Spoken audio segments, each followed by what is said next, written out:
A retired Chinese Communist Party official commented on President Xi Jinping and the Communist Party. When he first came to power, people had some hope for him, but now no one speaks well of him. Everyone's cursing him, hoping for the Communist Party's downfall. This may only be an outside perception. Information from within China reveals he faces quiet resistance from officials and the public, who are looking for ways to leave the country.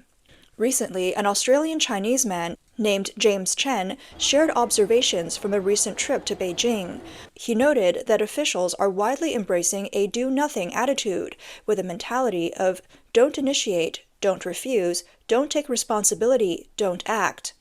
This lying flat attitude, which emerged online in China over the last 4 years, reflects a deliberate choice to avoid effort. In government, it means inaction, while for ordinary citizens, it represents a form of passive defiance against the government. James Chen, who grew up in Beijing before moving to Australia with his family, spent some time back in the city recently to attend personal matters. He noticed major changes since he last lived there. While in Beijing, Chen connected with various people and noticed that officials today only believe in money and themselves. Corruption, once visible, has simply gone underground, and officials aim to avoid problems during their tenure, ignoring everything else. For example, he cited the numerous unapproved buildings around Beijing's Fifth Road, including massive shopping malls which city planners and local authorities were aware of. Although these projects were initially meant to include essential public facilities like nursing homes and postal services, they ultimately became rental commercial spaces.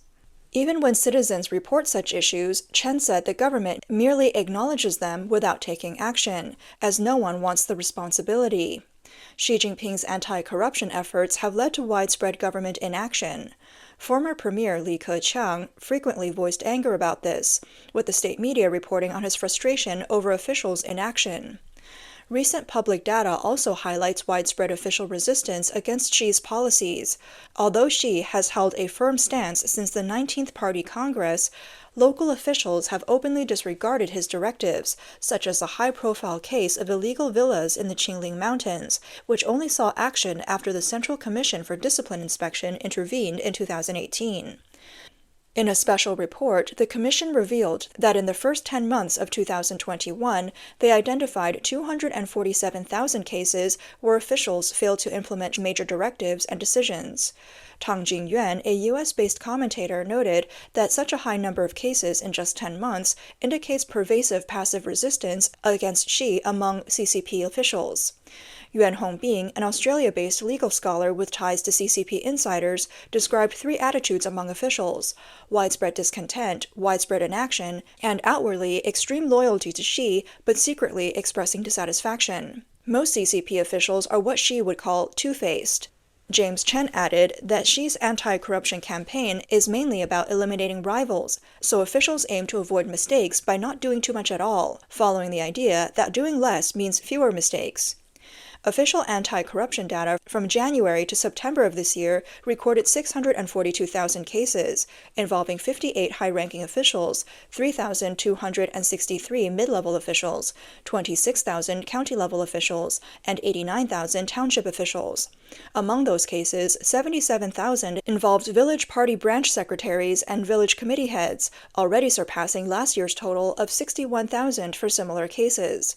In the first 9 months of this year, 53 provincial and ministerial officials faced disciplinary action, up from 34 in the same period last year.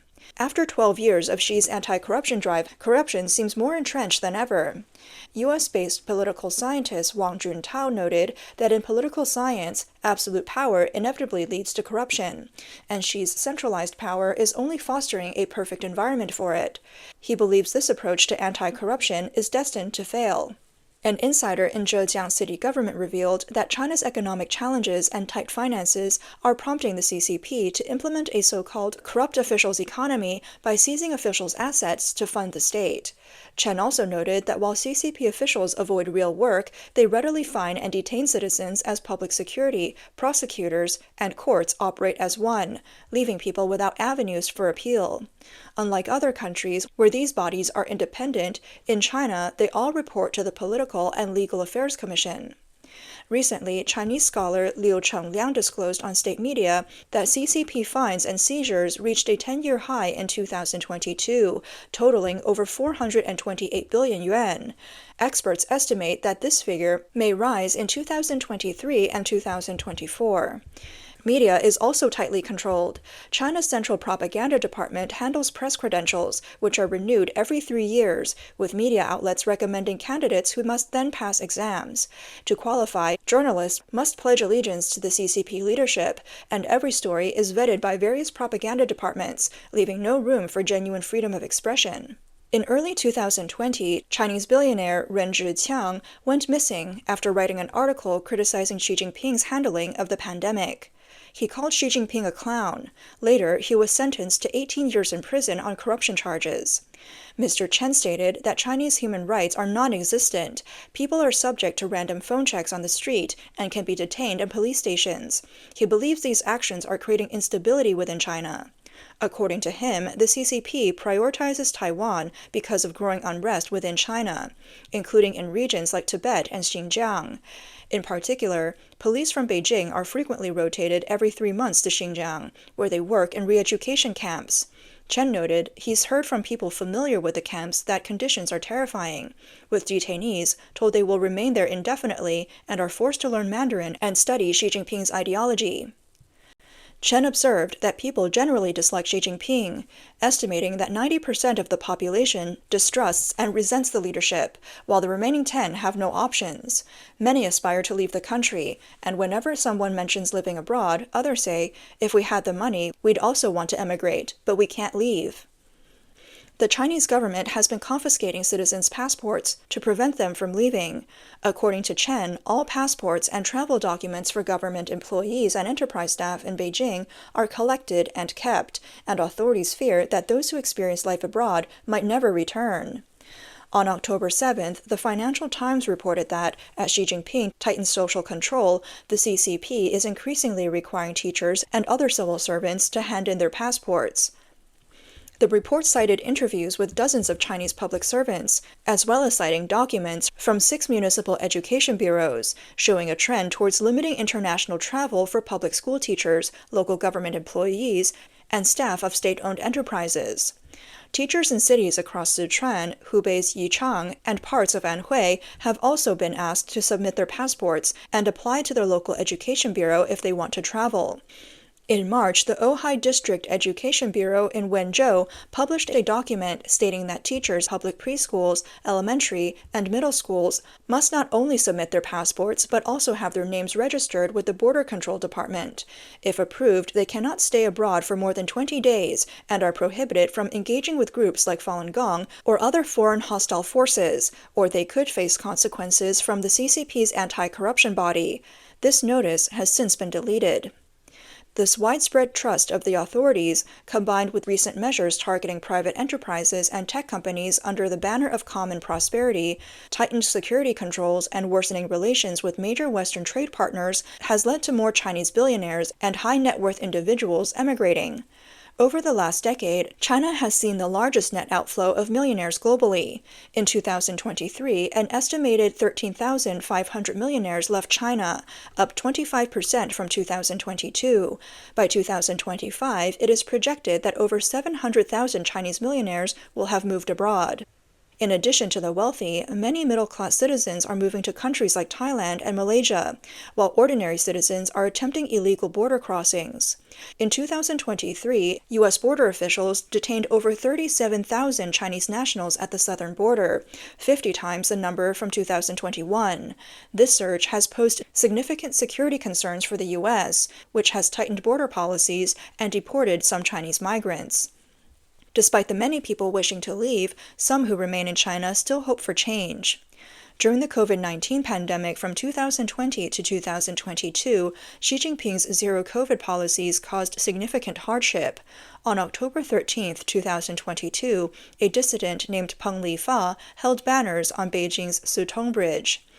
He stated, "We want food, not COVID tests. We want freedom, not lockdowns. We want dignity, not lies. We want reform, not a cultural revolution.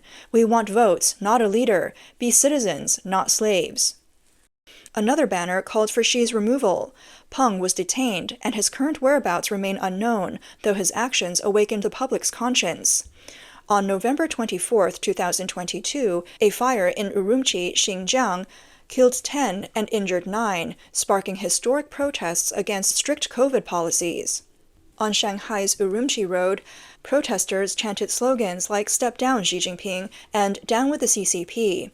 The movement spread to multiple cities and is seen as the catalyst behind the abrupt end to the zero-COVID policy in December that year.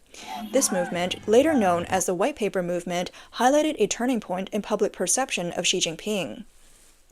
China's youth unemployment has been steadily rising, with a record of almost 12 million college graduates facing a bleak job market. This has led to growing pessimism among young people about their future. With China's worsening economy, many Chinese citizens, influenced by the CCP's atheist ideology, struggle to release their frustrations during hard times, which has led to increasing acts of social retaliation. However, many young people are aware that the root of their suffering lies with the authoritarian regime. Following the White Paper movement 2 years ago, Chinese youth used Halloween last year as a subtle means of resistance against the government. Under the CCP's severe restrictions on free speech, Chinese citizens rarely criticize government policies openly. But on October 31, 2023, Halloween night in Shanghai, people made a rare display of freedom of speech despite police surveillance. Young people gathered in areas like Julu Road, wearing a variety of costumes that hinted at criticism of the CCP. Some wore headgear resembling surveillance cameras, a clear jab at the pervasive monitoring system. Others dressed as battered tech workers, reflecting the pressure in the tech industry, while some held signs with slogans like "Exterminate even at a distance," as a mockery of CCP's wolf warrior stance. Some people dressed as Winnie the Pooh, dancing as an apparent satire of Xi Jinping, while others dressed in imperial attire, mocking the idea of an emperor's parade. As Halloween approached this year, tensions rose in Shanghai, with authorities increasing police presence and officially banning costumes on Halloween. Nevertheless, young people once again took to the streets in costume, some dressed as the Statue of Liberty, chanting freedom. Police responded heavily, dispersing and detaining them. It wasn't just in Shanghai. Young people in cities like Hangzhou and Guangzhou also took to the streets early in costume, with many detained by police on the spot. Some commented, "It looks like Halloween has now become a soft protest day for the awakened to mock the government." US-based rights lawyer Wu Xiaoping noted that these young people are expressing political demands, as the pressure within society has reached a critical level. Should a spark of shared creativity arise, it could prompt these youths to express their frustration in even more forceful ways against the CCP regime, which is precisely what the CCP fears. In CCP propaganda, Xi Jinping occupies daily news headlines, portrayed as either a stern or approachable leader, but the reality appears different. Independent commentator Du Zheng noted that while Xi Jinping's power has reached its peak, his authority is waning. He observed that in various gatherings within the Chinese bureaucracy, officials have found creative ways to mock him.